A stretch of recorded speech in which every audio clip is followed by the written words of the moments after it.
The Great Hall of the Galactic Council was quiet that morning. Hundreds of different alien species sat in their special chairs, each one made for their unique body shapes. Some had tentacles, others had wings, and a few looked like walking rocks.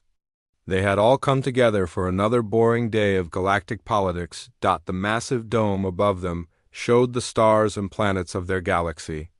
Each tiny light represented millions of lives in countless worlds.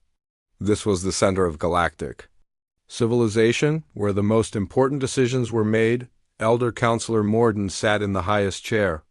He was old, very old. His species, the Kethmori, lived for thousands of years. His blue skin was wrinkled like ancient paper, and his 4 eyes had seen the rise and fall of many civilizations.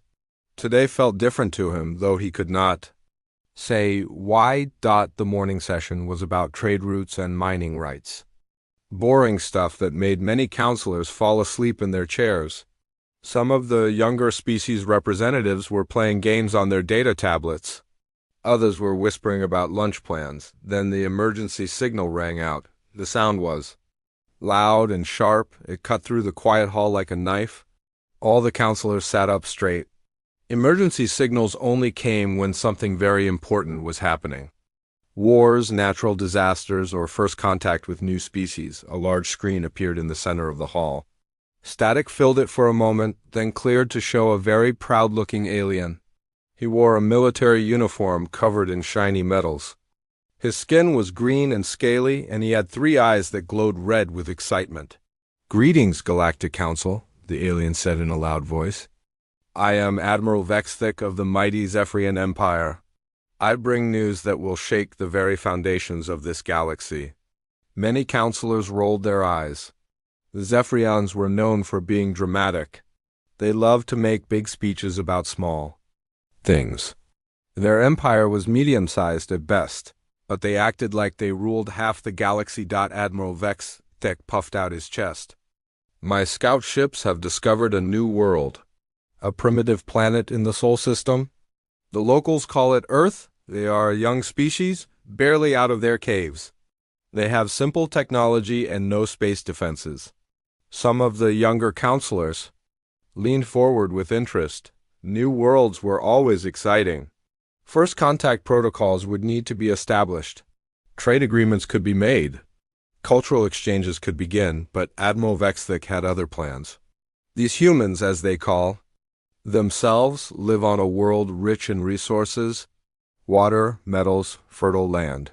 Their planet could feed a dozen Zephyrian colonies, and they are too primitive to stop us from taking it. The hall grew very quiet. Even the sleeping counselors woke up and paid attention. Therefore, Admiral Vexthik continued, "I hereby announce that the Zephyrian Empire will conquer this Earth within 1 standard galactic week. We will enslave the humans and take their world for our own. This is not a request for permission. This is a statement of fact." The screen went dark. The Admiral's message was over. For a long moment, nobody spoke. The silence stretched on and on. Then, somewhere in the back rows, a counselor from the Tentacled Union began to laugh. It was a soft, wet sound that grew louder and louder. Soon, other counselors joined in. The laughter spread through the hall like a wave. Old counselors who had not smiled in years were holding their sides. Some were laughing so hard they fell out of their chairs, but not everyone was laughing. The younger species representatives looked confused. They did not understand what was so funny about an invasion announcement. Counselor Zarowick of the Crystalline Coalition raised one of her many arms. She was only 300 years old, which made her very young by galactic standards. "Elder Morden, I do not understand. Why is everyone laughing? Should we not be concerned about this act of aggression?" Elder Morden's 4 eyes were twinkling with what might have been amusement. He had stopped laughing, but a small smile played on his ancient lips. "Young Zarowick, tell me, what do you know about Earth?" Zarowick consulted her data tablet. "According to our files, it is a Class M planet with a young species called humans. They discovered fire about 50,000 years ago. They invented the wheel much later. Their current technology level is rated as barely space-capable. They have launched a few primitive satellites and visited their own moon. And what else? Elder Morden asked. Nothing else of importance, Zarowick replied. They are listed as a protected developing species. No contact is allowed until they achieve faster-than-light travel on their own. Elder Morden nodded slowly. That is what the official files say, yes. But tell me, young one, have you ever wondered why Earth is listed as a protected species? Another young counselor, this one from the floating Medusae, spoke up. Because all developing species are protected. It is standard protocol. Ah, but Earth is not just any developing species, said Counselor Hetrun of the Ancient Builders. His species was almost as old as the Kethmori. Earth has a very special classification. What kind of classification? Asked Zara _wick.he. Tren looked at Elder Morden, who nodded slowly. Show them, Morden said. Hetrun pressed some buttons on his control panel. A new file appeared on the main screen. It was marked with symbols that meant top secret and due. NOT approach. Earth, Hetrun read aloud, is classified as a Category Omega Death World. All contact is forbidden. All approach is forbiddance. All surveillance is limited to passive observation only, the young counselors gasped. Category Omega was the highest danger rating possible. It was reserved for worlds with planet-killing weapons, cosmic horrors, or other existential threats. But that must be a mistake, protested a counselor from the hive minds. They are primitive. They barely have spaceflight. Elder Morden's smile grew wider. Young ones, let me ask you a question. In all your studies of galactic history, have you ever heard of a species successfully invading Earth? The young counselors thought about it. They searched their memories. And data files? No, Zarowick finally admitted. But that is because they are protected. No one has tried. Oh, but that is where you are wrong, said Elder Morden. His voice grew serious. Many have tried. The Skull Hunters tried 800 years ago. The Machine Empire tried 600 years ago. The Devourers tried 400 years ago. The War Hordes tried 200 years ago. The Plasma Cults tried just 50 years ago. What happened to them? Asked the Hive Mind Counselor. Elder Morden's 4 eyes grew distant, as if he was remembering something painful. They all learned the same lesson. They all learned why we do not go to Earth. Which is? Zarowick pressed. Because, Elder Morden said quietly, humans do not lose wars. They end them. The hall grew quiet again. This time it was not the quiet of boredom, but the quiet of fear. Counselor Brickstall of the warrior clans leaned forward. His species loved fighting and respected strength above all else. Elder Morden, with respect, you speak of humans as if they are some kind of galactic superpower. But our scans show they have not even left their own solar system. How dangerous can they really be? Elder Morden looked at the young warrior with something like pity. Brickstall, your people are strong. You have conquered many worlds. You understand war. Tell me, what is the most important quality a warrior can have? Brickstall thought for a moment. Strength? Speed? Better weapons? No, Elder Morden replied. The most important quality is knowing when not to fight. And every species in this galaxy has learned not to fight humans. But why? Demanded Zarowick. What makes them so special? Elder Morden was quiet for a long moment. Then he reached into his robes and pulled out a small device. It projected a hologram of a blue and green planet, Earth. Humans, he said softly, are the only species in galactic history to weaponize their own extinction. They created bombs that could destroy their entire world, pointed them at each other, and then decided not to use them.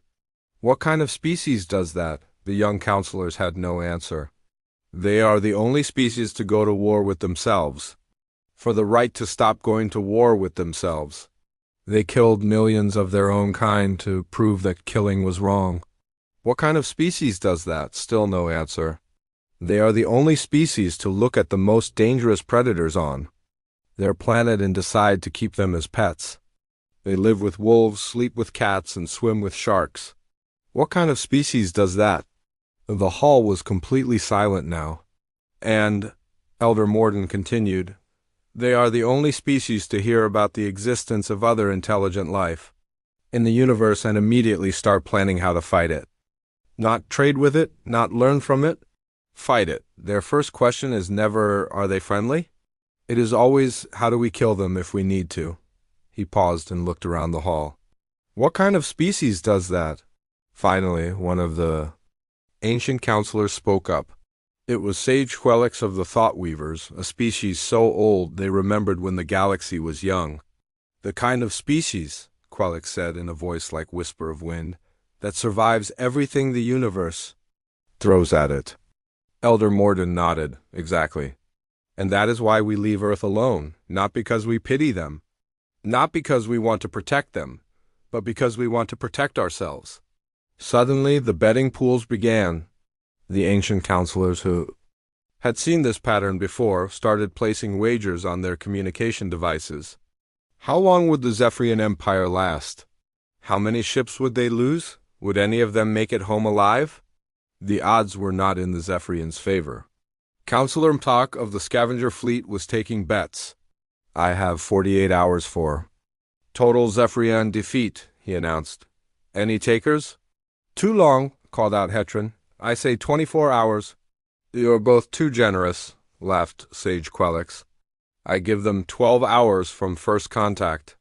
The young counselors watched in horror as the older, wiser species treated the coming invasion like a sporting event. Should we not warn them? Zarowick asked desperately. Should we not try to stop this? Elder Morden looked at her with kind but sad eyes. Young one, we have tried to warn species before. They never listen. They always think they are different. They always think they are stronger. They always think they know better. But people will die, she protested. Yes, Elder Morden agreed. Zephyrians will die, many of them, and it will be very sad. But sometimes the only way to learn is through experience. Sometimes wisdom comes at a terrible price. He stood up from his chair. His ancient bones creaked like old wood. The session is adjourned. In 72 hours, we will reconvene to discuss aid packages for Zephyrian survivors and funeral arrangements for those who will not be so lucky. As the counselors filed out of the hall, the betting continued. The only question was not whether the Zephyrians would lose, but how quickly and how badly. In the depths of space, Admiral Vexthek was preparing his invasion fleet. He had no idea that his announcement had just provided entertainment for the most powerful beings in the galaxy.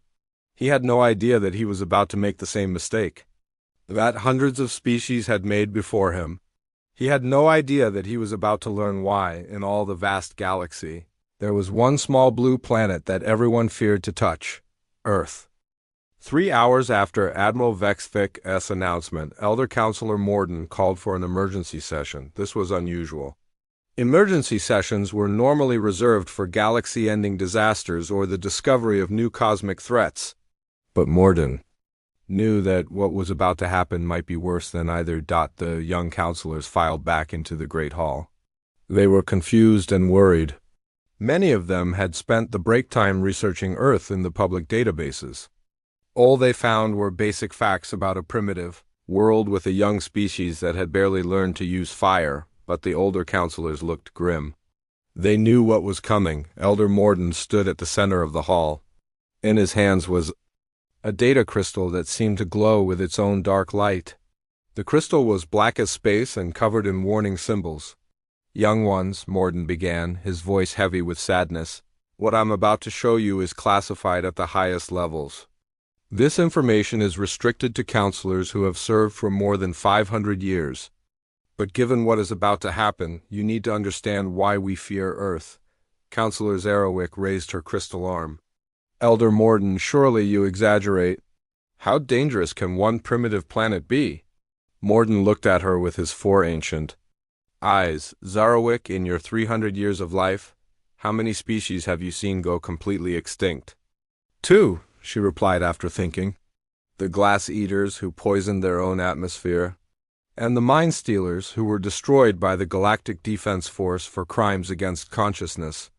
In my 4,000 years, Morden said quietly, I have seen 47 species go extinct.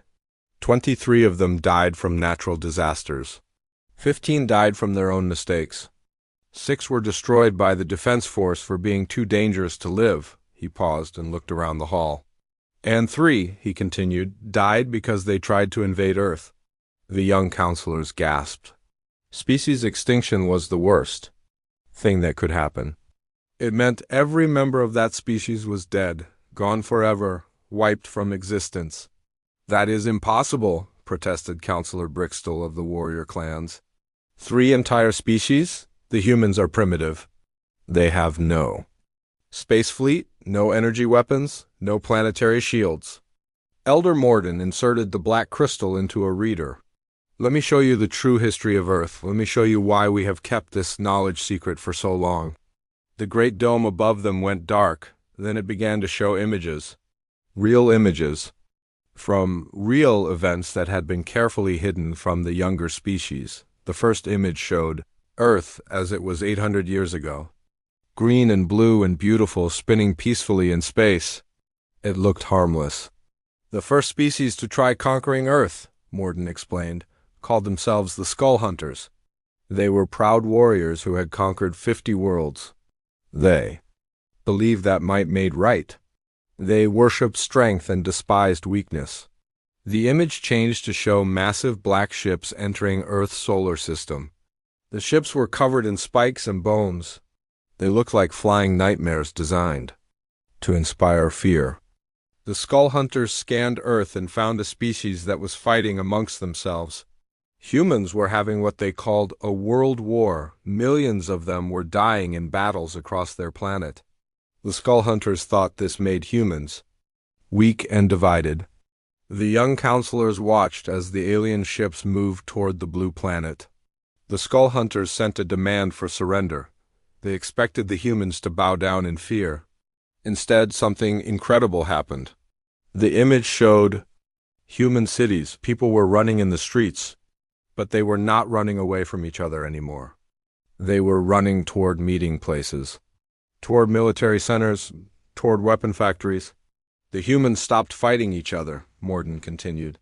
In less than 6 hours, every human nation on the planet declared peace with each other.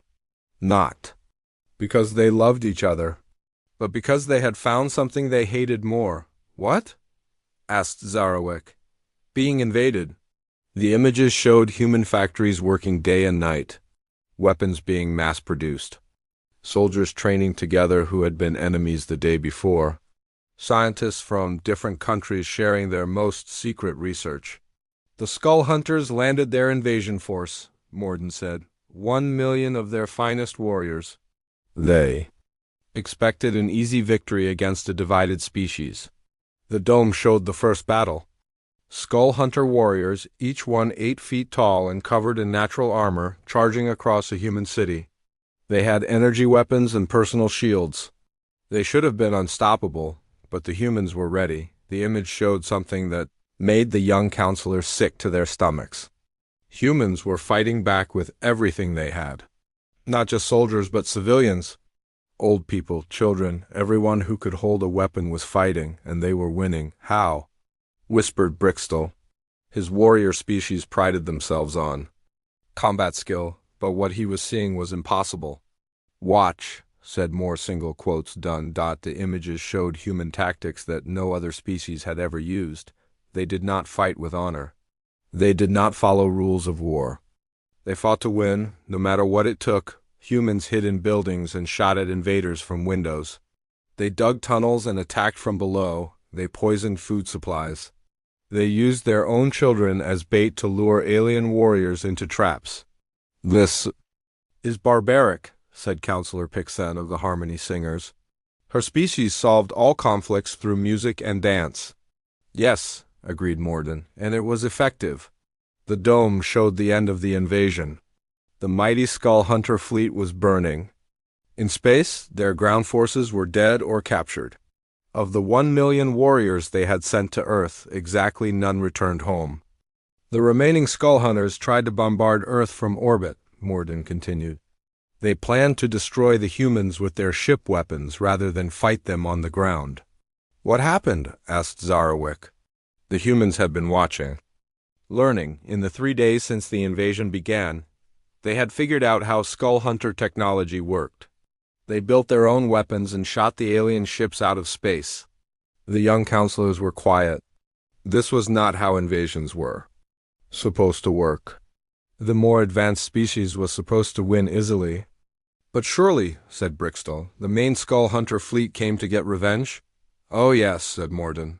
3 months later, every Skull Hunter ship in the galaxy came to Earth. 5,000 vessels, their entire species' military might. And 6 months after that, the Skull Hunter species was officially declared extinct. The dome went dark for a moment. When it lit up again, it showed a different scene.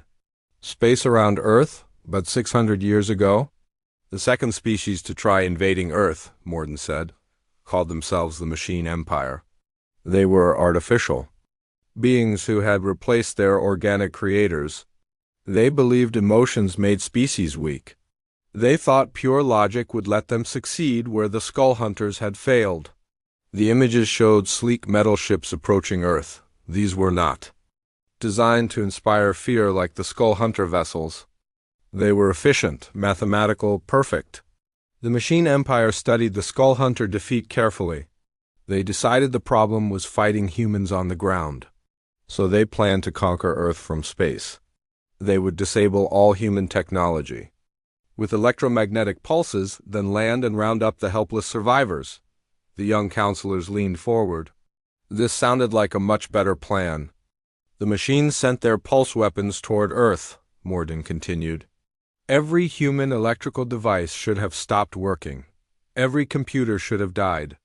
Every communication system should have gone silent. Did it work? Asked Zarwick. For about 10 minutes. The dome showed human cities going dark. Then slowly, lights began coming back on. Not electric lights, but fires, torches, gas lamps, steam engines. The humans had prepared, Morden explained. When they learned about the Skull Hunters, they realized other aliens might come, so they built backup systems. Old technology that would work even if their advanced systems failed. The images showed humans communicating with smoke, signals, moving supplies with horse-drawn carts, operating machines with steam power. It was primitive, but it worked. The Machine Empire was confused, Morden said.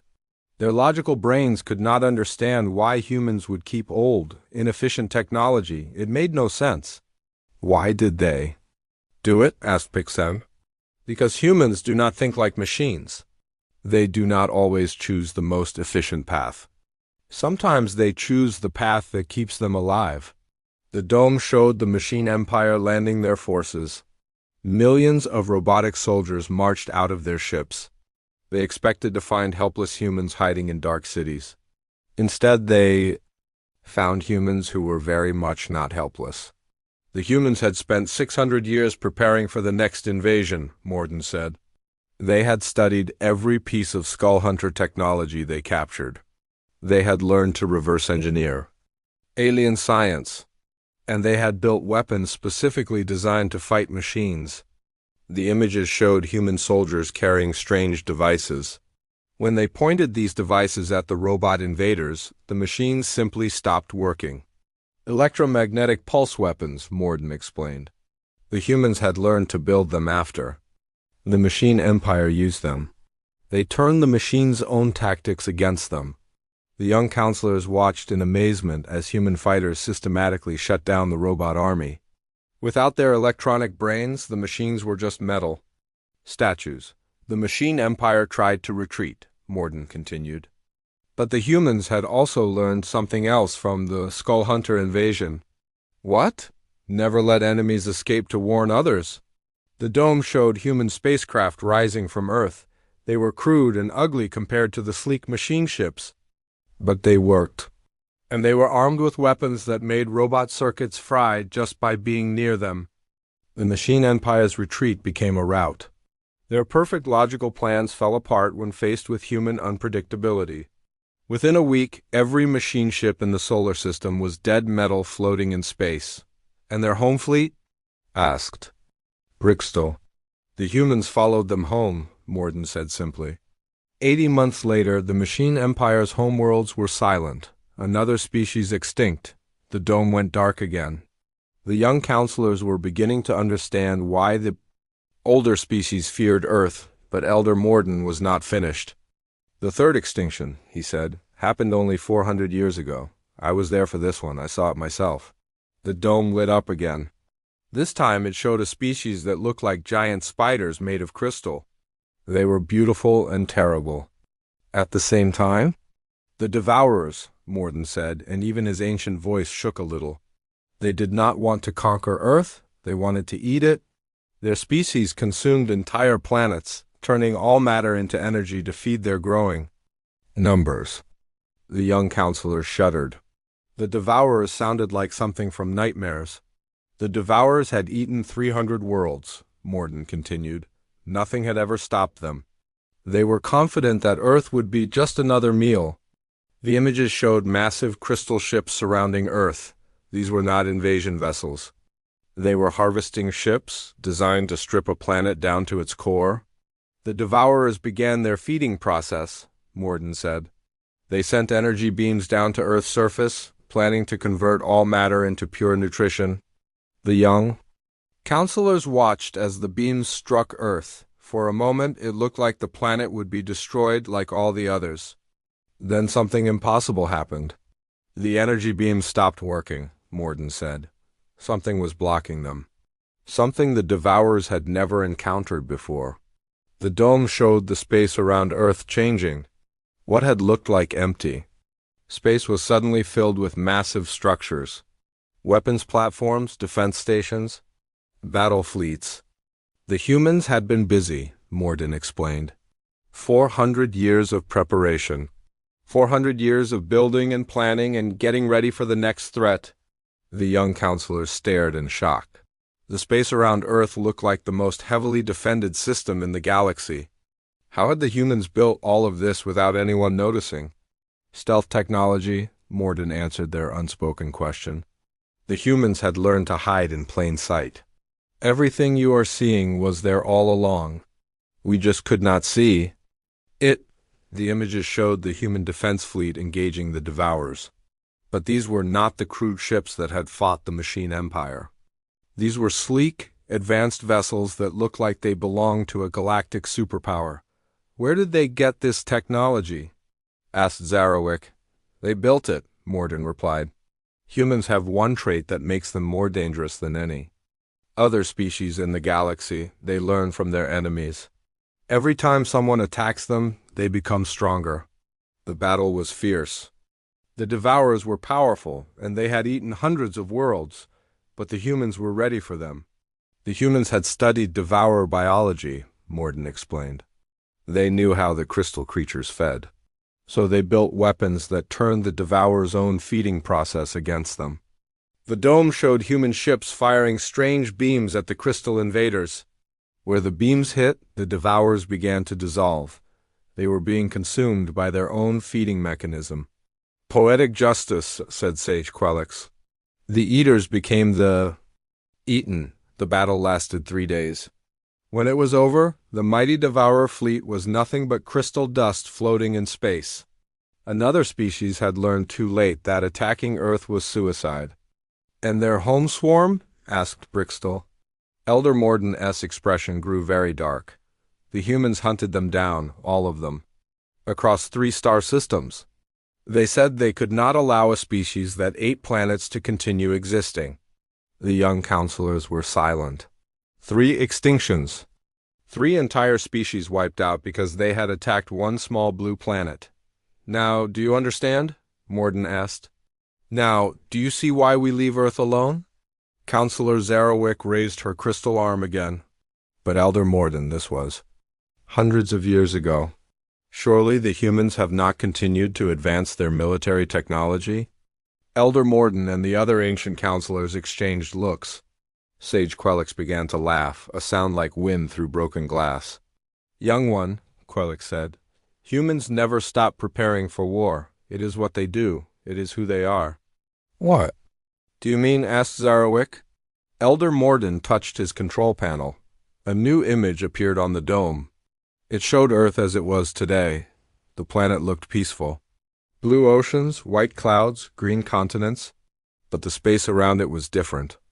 The young counselors could see hints of structures that had not been there in the historical images. Defense platforms that made the ones from 400 years ago look like toys. The humans have had 4 centuries of peace, Morden said. No one has been foolish enough to attack them since the Devourers. Do you know what they have been doing with that time? What? Whispered Zarowick. Getting ready for the next war. The session ended in silence. The young counselors filed out of the hall, their minds reeling from what they had learned. They finally understood why the ancient species had been taking bets on the Zephyrian invasion. It was not a question of whether Admiral Vexthik would lose. It was a question of how fast. And somewhere in space, the Zephyrian invasion fleet continued toward Earth, completely unaware that they were flying toward their own extinction. Admiral Vexthik stood on the bridge of his flagship, the Crimson Fang. He was very proud of his ship. It was the largest vessel in the Zephyrian fleet, armed with the most powerful weapons his species had ever built. The ship was 5 miles long and covered in gleaming armor that reflected the stars. Around him, his crew worked at their stations. They were all excited about the coming invasion. The Zephyrians had been expanding their empire for centuries, but they had never conquered a world as rich as Earth. This would make them all wealthy and famous. Admiral, called out Lieutenant Kexmore from the sensor station, we are approaching the outer edge of the Sol system. Should I begin active scanning? Admiral Vexthik waved one of his scaled hands. No need, Lieutenant. Our spy probes have already mapped everything. This system has no defenses. No patrol ships, no warning satellites. These humans are completely helpless. The bridge crew laughed. They found it amusing that any species could be so unprepared for war. In Zephyrian culture, every world had massive defense fleets. Every planet was covered in weapon platforms. The idea of leaving a world undefended was foolish beyond belief. Sir, reported the navigation officer, we will reach Earth in 6 hours at current speed. Excellent, Admiral Vexthik said. He turned to his communications officer. Prepare. The surrender demand. We will broadcast it to every human settlement when we arrive. They will have 1 hour to submit to Zephyrian rule before we begin bombing their cities. The fleet continued toward Earth, 200 ships in perfect formation. Battleships, destroyers, troop transports, and supply vessels. It was the largest invasion force the Zephyrian Empire had ever assembled, but they were not alone in space. Deep. In the asteroid belt between Mars and Jupiter, sensors watched the approaching fleet. These sensors had been hidden there for decades, disguised as ordinary space rocks. They looked like natural objects, but they were actually some of the most advanced detection equipment in the galaxy. The moment the Zephyrian ships crossed into the solar system, alarms began ringing in secret locations across Earth. In a bunker hidden beneath the Colorado mountains, Colonel Sarah Chun was drinking coffee and reading reports when the alert came through. Red lights flashed across the command center. A loud siren filled the air. Contact, shouted the duty officer. Multiple unknown vessels entering the system. Configuration suggests hostile intent. Colonel Chun put down her coffee cup and walked to the main display screen. She was a small woman with short black hair and calm eyes. She did not look like someone who could threaten an entire alien fleet, but looks could be very deceiving. How many ships? She asked. 200, ma'am, various sizes. Largest vessel is approximately 8 kilometers in length. Colonel Chun nodded. Classification? Based on formation and approach vector, definitely an invasion fleet, ma'am. Around the command center, dozens of military personnel were already working at their stations. This was not the first time Earth had detected incoming hostiles. The humans had been preparing for this moment for 400 years. Alert status? Colonel Chun asked. DEFCON 2, ma'am. All orbital platforms are coming online. The fleet is mobilizing. Ground forces are moving to defensive positions. Colonel Chen walked to a wall covered in screens showing different parts of Earth and the space around it. To an outside observer, everything looked normal. Cities went about their daily business. Ships moved peacefully between planets. Nothing seemed different, but that was an illusion. High above Earth's surface, defense satellites that had been disguised as space junk suddenly came to life. Weapon platforms hidden inside what looked like innocent research stations powered up their guns. Patrol ships that had been invisible to sensors dropped their stealth fields and began moving into position. In space docks hidden behind the moon, battle fleets that had been waiting for decades started their engines. These were not the crude ships that had fought the Devourers 4 centuries ago. These were weapons of war that incorporated technology from every species that had ever attacked Earth.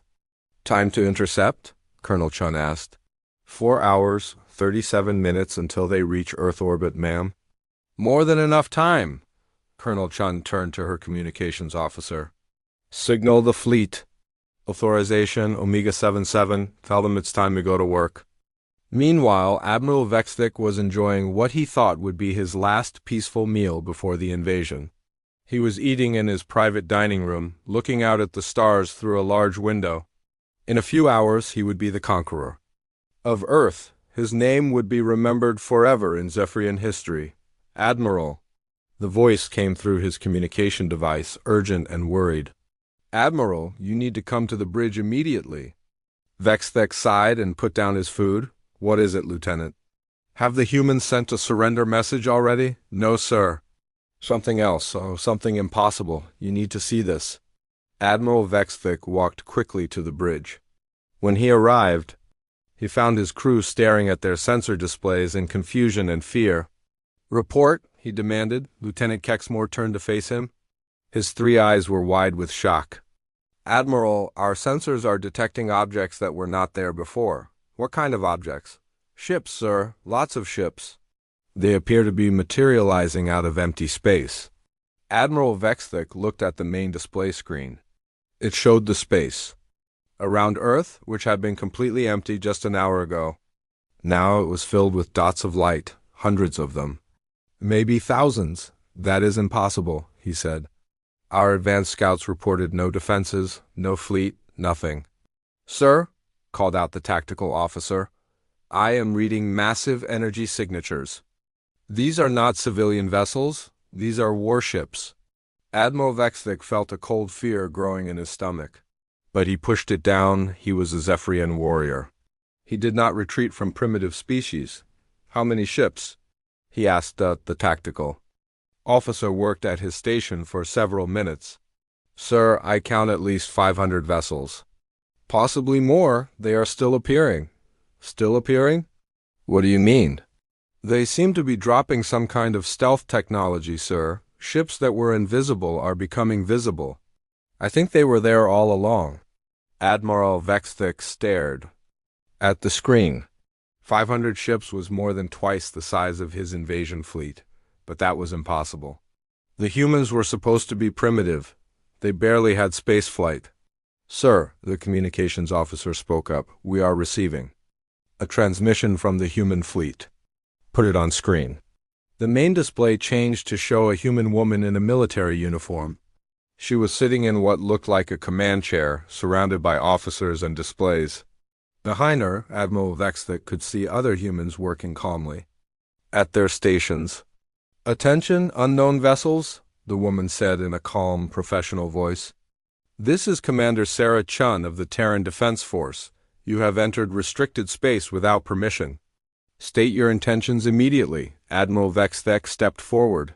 "I am Admiral Vexthik of the Zephyrian Empire. We have come to claim this world for our people. Surrender now, and your deaths will be quick." Commander Chun looked at him for a moment. Then she smiled. It was not a happy smile. "Admiral," she said, "let me explain something to you.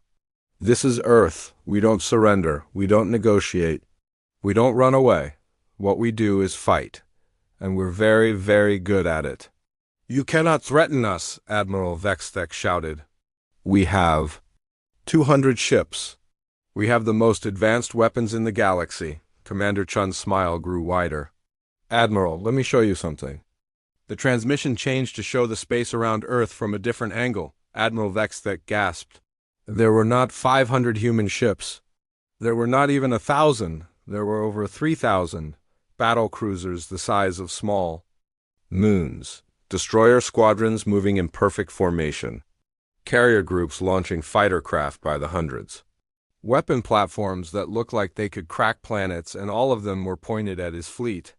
"How?" Admiral Vexthek whispered. 400 years of preparation, Commander Chun replied.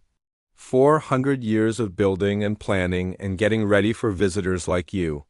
Did you really think you were the first species to try invading Earth? Admiral Vexthek's crew was panicking now. Officers were shouting reports about more ships appearing, about weapon systems powering up, about targeting computers locking onto their vessels. "This is impossible," Admiral Vexthek said. "Our intelligence reports said you were primitive. You have barely left your own planet." "Oh, we've left our planet," Commander Chun said. "We just don't advertise it. We prefer to let people think we're harmless. It makes our job easier." "What job?" "Protecting our home." On the tactical display, Admiral Vexthek could see his fleet's position. They were completely surrounded. Human ships had appeared on all sides, above and below. There was no escape route. "Admiral," his tactical officer called out, "they have weapons lock on every ship in our fleet. I count over 10,000 targeting systems focused on us." Admiral Vexthek realized he had made a terrible mistake, but he was still a Zephyrian warrior. He would not back down. "All ships," he ordered, "open fire. Show these humans the power of the Zephyrian Empire." 200 alien ships opened fire at once. Energy beams and missile volleys filled space with deadly light. It was the most concentrated attack the Zephyrians had ever launched. The human ships absorbed the attack without even slowing down. "Shields holding at 98%, someone reported calmly in the background of Commander Chun's transmission. "Minor fluctuations on decks 7 through 12, no damage reported." Admiral Vexthek stared in horror. His entire fleet's opening salvo had barely scratched the human defenses. "Our turn," Commander Chun said. The human fleet fired back. What happened next would be remembered as the shortest space battle in galactic history. The human weapons were not like anything the Zephyrians had ever seen. Instead of simple energy beams, they fired concentrated packets of destruction that seemed to ignore shields and armor. The first Zephyrian ship to be hit simply vanished. One moment it was there, the next it was a cloud of expanding particles. "Evasive maneuvers!" Admiral Vexthek screamed. All ships evasive maneuvers. But the human weapons followed them. The targeting systems locked onto ships and stayed locked, no matter how fast or far they moved. Within minutes, half of the Zephyrian fleet was gone. "Sir," Lieutenant Kexmore called out, "the Scarlet Blade and the Iron Fist are reporting total system failures. They're drifting." "What kind of failures?" "Everything, sir. Power, engines, weapons, life support. It's like their ships just stopped working." Admiral Vexthek looked at the tactical display. Several of his ships were floating dead in space, their crews trapped inside powerless hulks. The humans were not just destroying ships, they were capturing them. "Sir," the communications officer said, "we're receiving another transmission from the human commander. Put it through." Commander Chun appeared on screen again. She still looked calm and professional, as if destroying an invasion fleet was just another day at the office. "Admiral Vexthek," she said, "you have two choices. You can continue fighting and watch your entire fleet get destroyed. Or you can surrender and live to tell others what happens when you attack Earth." "Never!" Admiral Vexthek shouted. "Zephyrians do not surrender." "I was hoping you'd say that," Commander Chun replied. "Because we need to send a message to the rest of the galaxy. And messages are more effective when they're written in wreckage." The human fleet pressed their attack. Advanced weapons that the Zephyrians could not understand tore through their ships like paper. Boarding pods launched from human vessels, carrying soldiers to capture enemy crews. Defense platforms that had been hidden throughout the solar system added their firepower to the assault. Admiral Vexthek watched his proud fleet die around him. Ships that had taken years to build were destroyed in seconds. Warriors who had trained their entire lives, were defeated by an enemy they had never expected to face. "Sir," his tactical officer reported, "we've lost 70% of the fleet. The survivors are requesting permission to retreat." "Retreat where?" "Admiral," Vexthik asked bitterly. "They have us surrounded." As if she had heard him, Commander Chun's voice came through the communication system again. "Admiral, I'm going to do you a favor. I'm going to let some of your ships escape. Not because I'm merciful, but because I want them to go home and tell everyone what happened here today." "Why?" Admiral Vexthik asked. "Because," Commander Chun said, "maybe the next species that thinks about invading Earth will be smart enough to stay home." The battle lasted exactly 17 minutes from first shot to ceasefire. When it was over, only 37 Zephyrian ships remained intact. The rest were either destroyed or floating powerless in space. Admiral Vexthik's flagship, the Crimson Fang, was one of the disabled vessels. Human boarding teams had taken control of the ship without firing a shot. They had simply walked through the hull as if the armor was not there. Now Admiral Vexthik found himself sitting in his own meeting room, facing Commander Sarah Chun in person. She was even smaller than she had looked on the screen, but her presence filled the room. "So," she said, sitting down across from him, "what do you think of Earth now?" Admiral Vexthik had no answer. Everything he had believed about humans was wrong. Everything his intelligence reports had told him was false. "How?" he finally managed to ask. "How did you build all of this without anyone knowing?" Commander Chun smiled. "Admiral, let me tell you a secret. We've been aware of galactic civilization for over 600 years. We know about the Council. We know about all the major species. We even know about the betting pools your announcement started. Then why do you hide?" "Because," Commander Chun said, "it's easier this way. When people think you're primitive, they leave you alone. When they know you're dangerous, they try to stop you before you become a threat." She stood up and walked to the window. Outside, human ships were collecting the wreckage of the Zephyrian fleet. "We learned a long time ago that the best way to protect Earth is to make sure nobody wants to attack it. And the best way to do that is to make sure everyone knows what happens to species that try." Admiral Vexthik looked at her with new understanding. "You're going to let us go so we can warn others?" "Exactly. You're going to go home and tell everyone about Earth's defenses, about our weapons, about what we do to invaders. And hopefully the next species that thinks about attacking us will decide to find easier prey." She turned back to face him. "Because, Admiral, this was just our weekend militia. Our actual military is much more impressive." Admiral Vexthik felt his blood turn cold. "This was not your main defense force." "Oh no," Commander Chun said cheerfully. "This was just the local volunteers. The Terran Defense Force proper is currently elsewhere." She did not say where elsewhere was. Admiral Vexthik did not want to know. 2 hours later, the surviving Zephyrian ships began their long journey home. They carried with them a story that would change how the galaxy thought about Earth forever. And in the secret command bunker beneath the Colorado Mountains, Colonel Sarah Chun filed her report and went back to drinking her coffee. Just another day protecting humanity. Admiral Vexthik sat in the prisoner holding area of his own ship. The room was comfortable enough, with a bed and basic facilities, but he was still a captive on his own flagship. Human guards stood outside the door, polite but alert. He had been given time to think about what had happened. His proud invasion fleet had been destroyed in 17 minutes. 17 minutes. He had planned this invasion for 2 years, and it had lasted less time than it took to eat a meal. The door opened and Commander Sarah Chun walked in. She was carrying a tray with food and something that smelled like coffee. She set it down on the small table and sat across from him. "Feeling better, Admiral?" she asked in a friendly voice. Admiral Vexthik looked at her with confusion. "You are treating me well for a prisoner."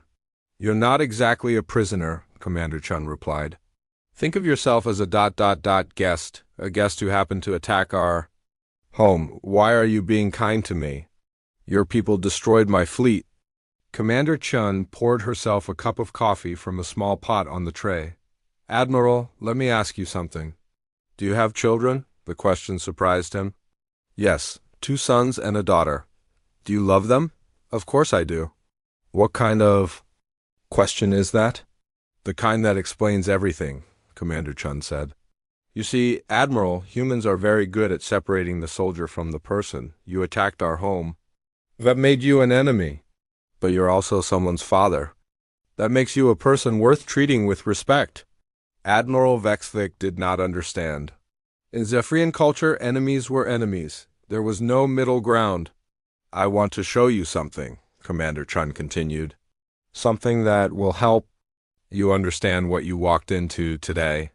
She pressed a button on a small device. The walls of the room became transparent, showing the space around Earth. Admiral Vexvik gasped at what he saw. The human fleet was enormous. Thousands of ships in perfect formation, stretching as far as the eye could see. But that was not what shocked him. What shocked him was what the ships were doing. They were not celebrating their victory.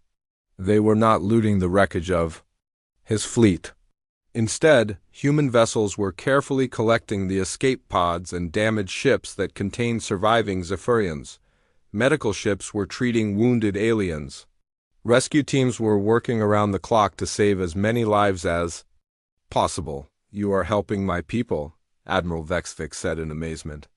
Of course we are, Commander Chun replied. They're hurt. We help hurt people. It's what we do. But we attacked you. We came here to conquer your world and enslave your people. Yes, you did, and we stopped you. But that doesn't mean we want your soldiers to die in space. Your people have families too. Admiral Vexvik watched human rescue teams pull Zephyrian survivors from damaged ships. The humans were being gentle and careful, treating their former enemies like precious cargo. This makes no sense, he said. Why save enemies who would have killed you? Commander Chun smiled. Because that's the difference between us and every other species that has attacked Earth. You see us as enemies to be destroyed. We see you as problems to be solved. She pressed another button. The view changed to show Earth itself. But this was not the Earth that Admiral Vexvik had seen in his intelligence reports. The planet was covered in massive structures, cities that stretched across entire continents, orbital elevators reaching into space, industrial complexes that could build fleets of starships. This was not a primitive world. This was the home of an advanced galactic civilization. How long have you been hiding this? Admiral Vexvik asked. We're not hiding it, Commander Chun said. We just don't advertise it. There's a difference. The view shifted to show the space around Earth in more detail. What Admiral Vexvik saw made his blood run cold. The solar system was not just defended. It was militarized. Weapon platforms floated between the planets, each one large enough to destroy a moon. Battle stations orbited every major celestial body.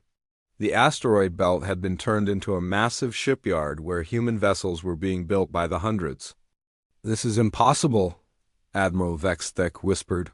How did you build all of this without the Galactic Council knowing? Who says they don't know? Commander Chun replied. Admiral, let me tell you a story. 400 years ago, after we dealt with the Devourers, we had a choice to make. We could reveal ourselves to the galaxy and take our place among the major powers, or we could stay hidden and keep building our strength.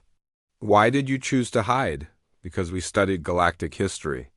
We learned about species that became too powerful too quickly. Do you know what happens to them? Admiral Vexvik thought. About it, they are seen as threats. Other species band together to stop them. Exactly. So we chose a different path. We let everyone think we were still primitive while we built the most advanced civilization in the galaxy. The view changed again. This time it showed human colonies on distant worlds, bases hidden in nebulae, fleets patrolling sectors of space that were supposed to be empty. The humans had not just been defending Earth, they had been expanding across the galaxy in secret. How many worlds do you control? Admiral Vexvik asked. Define control? Commander Chun said with a smile. We don't conquer planets like other species do. We don't enslave populations or strip worlds of resources. We prefer a lighter touch. The display showed a world that Admiral Vexthek recognized. It was Kepler-7, a planet that had been having problems with pirates for decades. The Galactic Council had tried to help, but their efforts had failed. But in the images he was seeing, Kepler-7 was peaceful.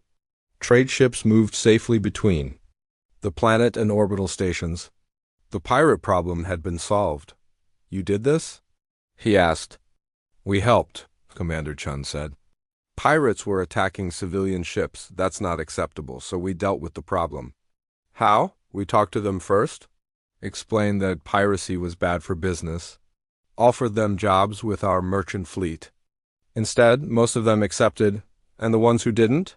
Commander Chin's smile became a little colder. "They learned that pirates who attack human-protected shipping lanes don't live very long." The display showed more examples. Worlds where human intervention had stopped wars. Trade routes where human patrols kept the peace. Colonies where human technology had solved food shortages and disease outbreaks. "You have been secretly helping the entire galaxy," Admiral Vexthek realized. "We have interests to protect," Commander Chun said. "A peaceful galaxy is good for business. War and chaos cost money, so we try to keep things stable. But you do this in secret. Why not work openly with the Galactic Council? Because the Council is slow and bureaucratic. By the time they decide to act, thousands of people are already dead. We prefer faster solutions." Admiral Vexthek was beginning to understand. The humans had not been hiding from galactic civilization. They had been secretly managing it. "How long have you been doing this?" he asked. "Since shortly after the Devourer incident. We realized that the galaxy was full of problems that needed solving. So we started solving them." The display changed to show a star map. Red dots marked conflicts, pirate attacks, and other problems across the galaxy. But as Admiral Vexthek watched, the red dots began disappearing. One by one, problems were being resolved. "Every time a crisis appears, it mysteriously gets solved," Commander Chun explained. "Food shortage? Relief supplies arrive from unknown benefactors? Pirate attacks? The raiders vanish without a trace. Border disputes? Neutral mediators appear to negotiate peace. And no one realizes you are behind it. Most people don't want to look too closely at good fortune. When problems go away, they're just happy they're gone." Admiral Vexthek stared at the star map. The human sphere of influence covered nearly half the galaxy. They were not just a hidden superpower. They were the hidden superpower that kept galactic civilization running. "But why tell me this?" he asked. "Why reveal your secrets?" Commander Chin's expression became serious. "Because, Admiral, you're going to go home and tell your people about what happened here today. And when you do, I want you to tell the whole truth." "What truth?" "That Earth is not just defended. Earth is the guardian of this galaxy. We keep the peace. We solve the problems. We stop the threats that would destroy civilizations."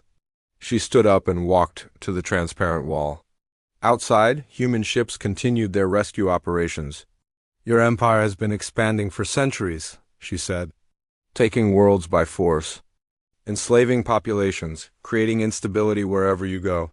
Do you think we haven't noticed?" Admiral Vexthek felt a chill run down his spine. "You have been watching us." "We watch everyone. And we've been waiting for the Zephyrian Empire to cross a line that would require our intervention." "What line?" "Attacking innocent worlds that can't defend themselves. You've been getting more aggressive lately.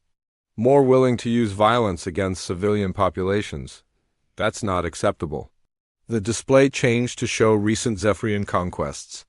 Admiral Vexthek saw his own forces bombing cities and enslaving populations, but he also saw something else. In each case, after the Zephyrians left, mysterious help had arrived for the survivors. "You have been helping the people we conquered," he said. "Of course we have. They needed help." Their governments were destroyed. Their infrastructure was damaged. Their people were suffering.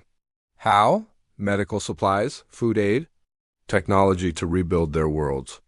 And sometimes, if they asked for it, help in fighting back.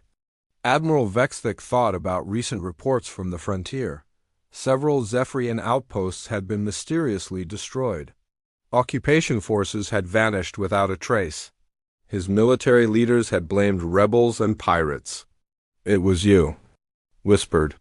"Sometimes the best way to help people is to remove the source of their problems," Commander Chun said simply.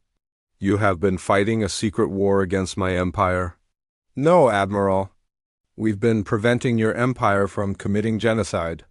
"There's a difference." She turned back to face him. "But attacking Earth directly, that crossed a different line entirely. That was a direct threat to our home, and we don't tolerate threats to our home." Admiral Vexthik was quiet for a long moment. Then he asked the question that had been bothering him since the battle ended.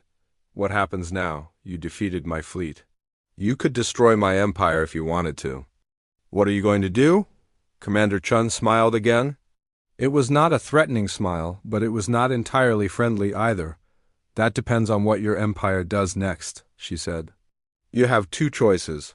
You can continue your expansion and your aggression, knowing that we will be there to stop you every time, or you can change." "Change how?" "Stop attacking innocent worlds. Stop enslaving populations.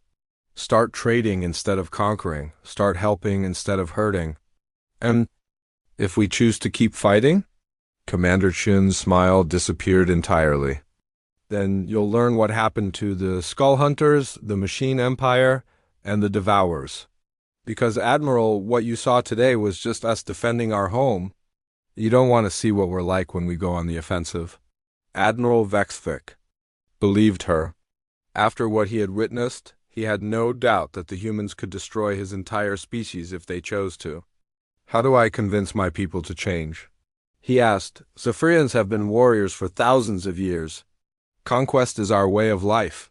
"That's your problem to solve," Commander Chun said. "But I'll give you some advice. Show them what you saw.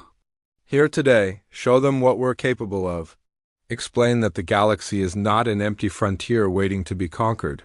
It's a neighborhood with rules, and we enforce those rules."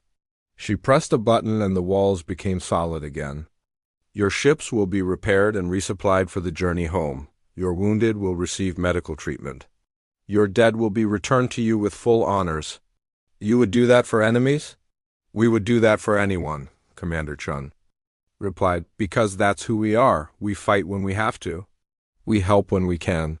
And we never forget that every enemy was someone's child." She walked toward the door, then paused. "Admiral, I want you to remember something when you get home. Today you met the humans who protect this galaxy. The ones who keep the peace and solve the problems and stop the threats." She looked back at him with eyes that seemed much older than her face. "Pray that you never meet the humans who start wars."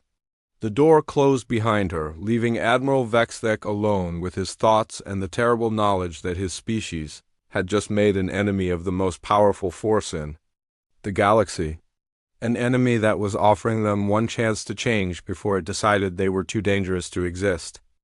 3 weeks after the battle at Earth, the Galactic Council Hall was more crowded than it had ever been.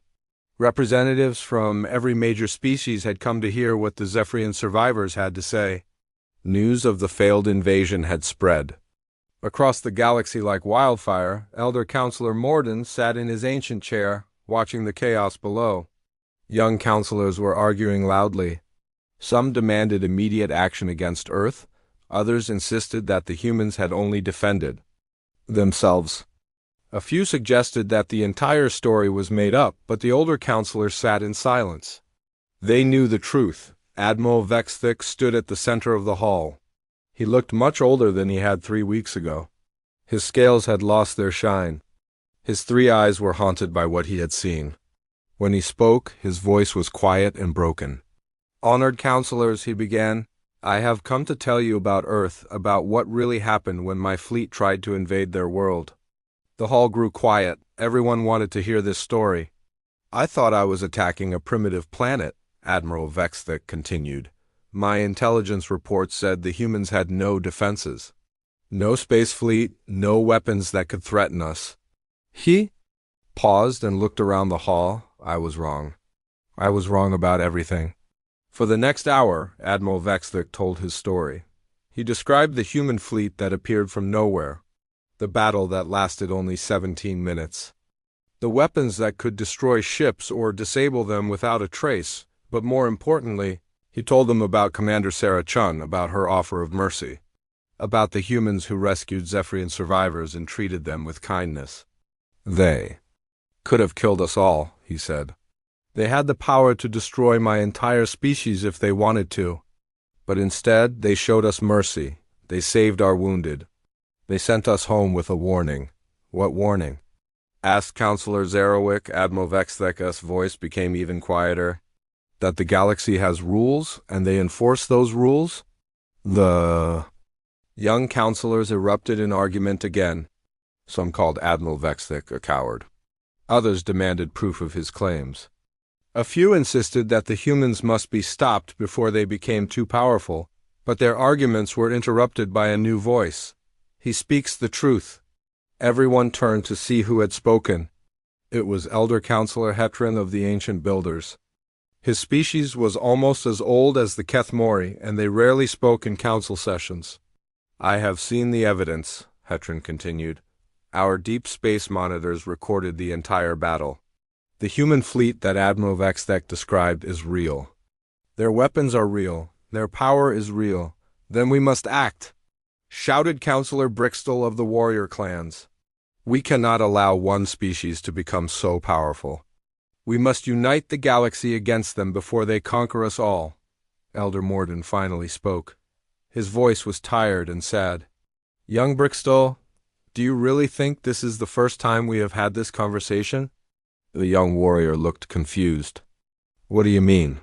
I mean, Morden said, that we have known about human capabilities for centuries. We have known about their hidden fleets. We have known about their advanced technology. We have known about their secret interventions across the galaxy. The hall erupted in shocked voices. The younger counselors could not believe what they were hearing. You knew? Zerowick demanded. You knew about this and said nothing? We said nothing, Sage Quelix explained, because saying something would have started a war that would have destroyed galactic civilization. How can you be sure? Asked a counselor from the hive minds. Because, Elder Morden said quietly, we tried to stop them once before. The hall fell completely silent. This was a secret that had been hidden for over 2 centuries. 200 years ago, Morden continued, a coalition of 12 species decided that Earth was becoming too dangerous. They assembled the largest fleet in galactic history. 5,000 ships, the combined military might of a dozen civilizations. What happened? Admiral Vexthek asked, though he was afraid to hear the answer. They never came home, Morden said simply. 5,000 ships? Gone without a trace. We received one message from the fleet commander before they disappeared. What did it say? Do not send more ships. The young counselors stared in horror. 5,000 ships was larger than most species' entire military forces. The idea that they could all be destroyed or captured was beyond belief. Since then, Hetrin added, we have maintained our current policy regarding Earth. We do not interfere with them. We do not threaten them. We do not even acknowledge their existence in official records. But why? Zerowick asked. If they are so powerful, why do they not rule the galaxy? Because, a new voice said, that is not what we want. Everyone turned toward the entrance to the hall. A human woman was walking down the central aisle. She was small and seemed harmless, but her presence made the entire hall feel different, more serious. More dangerous. Behind her walked several other humans. They were all wearing simple clothes that looked like diplomatic uniforms. They carried no visible weapons. But every alien in the hall could sense that these were not ordinary diplomats. The human woman reached the center of the hall and smiled at the assembled counselors. It was a warm, friendly smile that somehow made everyone feel both safe and terrified at the same time. Honored counselors, she said in perfect galactic standard, I am Ambassador Sarah Chun of the Terran Diplomatic Corps. I have come to address some misunderstandings about my people. Elder Morden leaned forward in his chair. Ambassador Chun, welcome to the Galactic Council, though I must say this is Unexpected. I apologize for the surprise, Ambassador Chung replied.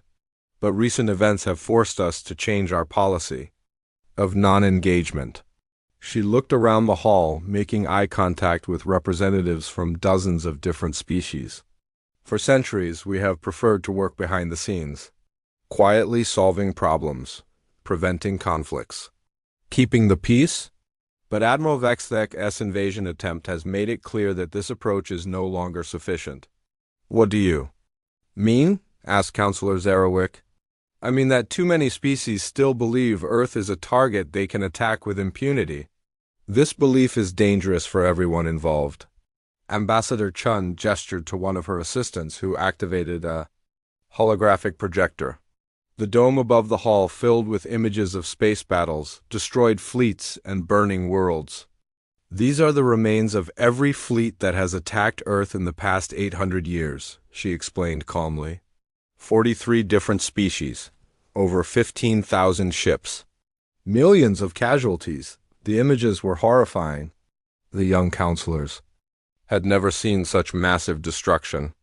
Each time, Ambassador Chun continued, we hoped that word would spread, that other species would learn that attacking Earth was suicide. But apparently the message has not been clear enough. What message are you trying to send? Asked Brixtel. That Earth is not a target. Earth is a guardian. We do not conquer worlds. We protect them. We do not start wars. We end them. She gestured again, and the hologram changed to show something.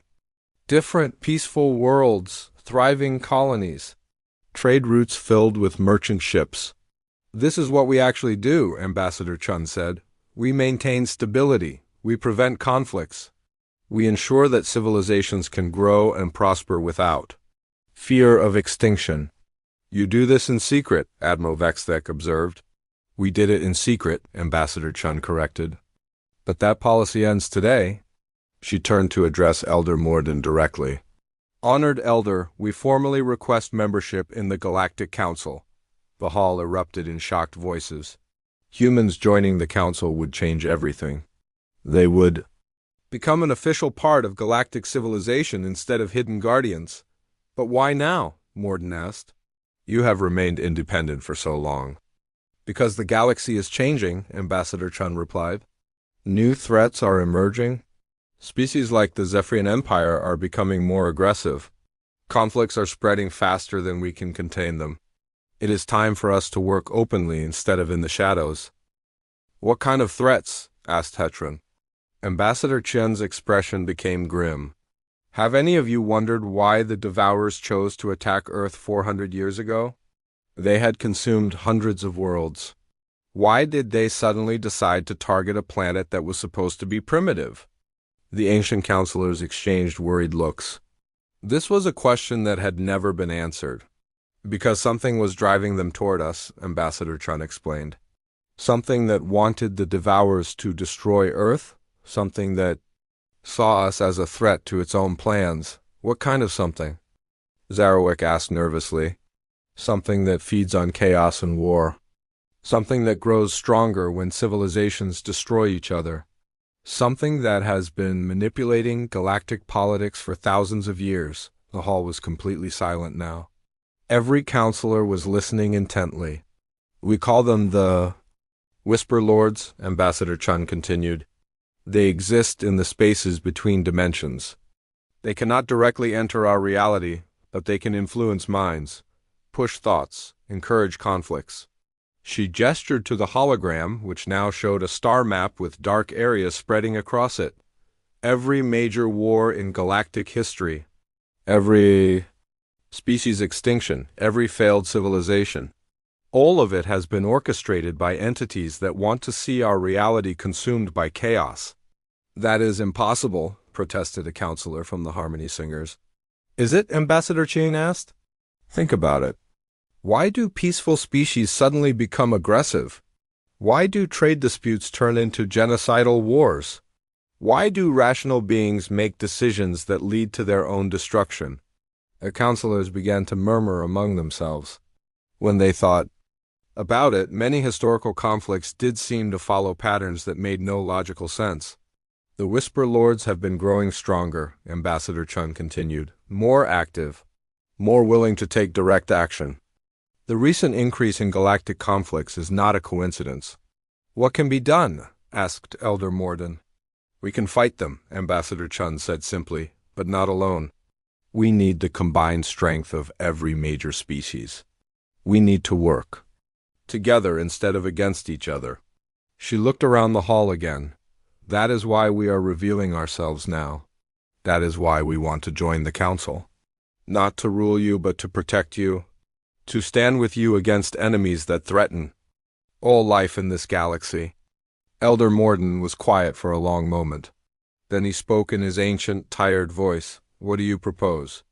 A new charter, Ambassador Chun replied. New laws. A commitment from every member species to resolve conflicts peacefully. To share resources with those in need.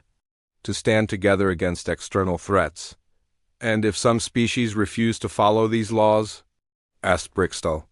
Ambassador Chun's smile became a little colder. Then they will be reminded that the galaxy has rules, and we enforce those rules.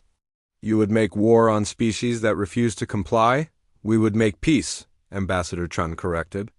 Whether they like it or not? The vote was held 3 hours later. Every counselor participated, even the youngest and newest members. The question was simple. Should Earth be granted membership in the Galactic Council? The result was unanimous. As Ambassador Chun signed the membership documents, she looked up at the assembled counselors. There is one more thing you should. No, she said. Earth is not our only world anymore. We have colonies on 200 planets across the galaxy. Hidden bases in 50 star systems. Our population is not the few billion that your records show. It is over 800 billion souls, the counselors gasped. 800 billion humans would make them one of the largest species in the galaxy. But do not worry, Ambassador. Tian continued with a smile. We have not come to conquer. We have come to help. Because that is what humans do. We protect what we love, and we love this galaxy. Elder Morden stood up from his ancient chair. Welcome to the Galactic Council, Ambassador Chun. May this partnership bring peace to all our worlds. Thank you, Elder Morden, Ambassador Chun replied. Now, shall we get to work? We have a galaxy to save. As the session ended and the counselors filed out of the hall, Admiral Vexthik approached Ambassador Chun. What will happen to my empire? He asked quietly. That depends on your emperor, she replied. We have prepared a proposal for peaceful integration, trade agreements, technology sharing, cultural exchange. Your people can choose to join the galactic community as partners instead of conquerors. And if we refuse? Ambassador Chun looked at him with kind but firm eyes. Admiral, your species is not evil. You are just young and confused about how the galaxy works. We will give you time to learn. But we will not allow you to continue hurting innocent people. How much time? As much as you need. But Admiral, remember what I told you on your ship. You met the humans who protect this galaxy. Pray that your people make the right choice. Admiral Vexthik nodded and walked away. He had a long journey home and a difficult conversation waiting for him with his emperor. But for the first time, since the battle at Earth, he felt hope. The humans had offered his people a chance to change, a chance to be better. He just hoped his species was wise enough to take it. In the great hall of the Galactic Council, Ambassador Sarah Chun looked up at the dome showing the stars of their galaxy. Tomorrow, those stars would be a little safer, a little more peaceful, because Earth was no longer hiding in the shadows. The Guardians had finally come home.